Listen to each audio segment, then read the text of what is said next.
Right guys, time for another RLR beer shop. For this one we'll go to Tokigawa, Hiki, Saitama, near Tokyo in Japan. My first beer from Teenage Brewing. So this one is called Tape Echo, comes in at 7% ABV. They're describing this one as a coffee sour double IPA with blood orange added into it. It's a lovely, lovely beer, this one. The coffee in this comes from Oni Coffee, a local roastery in Tokyo. There you go.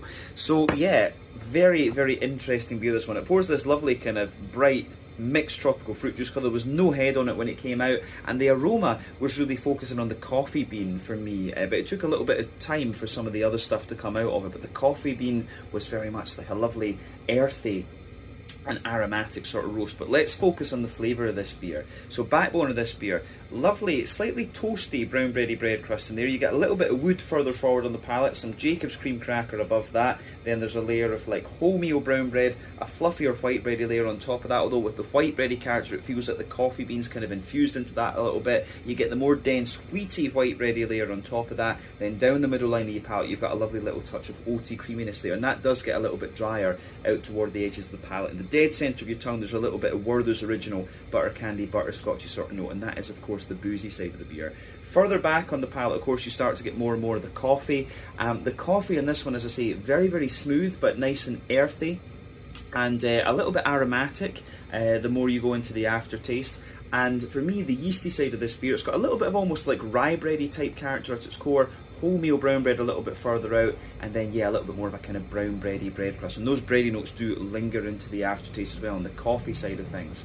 And this one, as I say, I think is really very, very nice. So yeah, on the hoppy side of things, the blood orange I think is kind of suppressing what you would normally get as a kind of bitter component. But in the back corners of the beer, of your palate, sorry, there's a little bit of earthiness. As you move further forward, it's a wee bit woody, and then as you reach the front corners of your tongue, a little bit more floral and aromatic. Round the front curve of your tongue, a bit lighter and more grassy, but you really do start to get the zestiness of that blood orange there. The sour IPA side of things, when you take this beer in, you do get a little bit that wetter, slightly kind of zippy sort of thing out of the beer, but the sour IPA I think is kind of smoothing out and balancing out the bitterness of the coffee in this beer. But yeah, the fruity side of this beer, on the back half of that front third of your palate, I think a little bit of mango, a little bit of passion fruit, a little bit of apricot, kind of dry of course, but then yeah, as you move further forward, you get more of that kind of zesty orangey character. It's almost a little bit limey too, and that'll be the blood orange. Mouthfeel wise for me, this beer, mid-bodied, very smooth carbonation, quite clean as you often get from Japanese beers. The malt base is smoother underneath,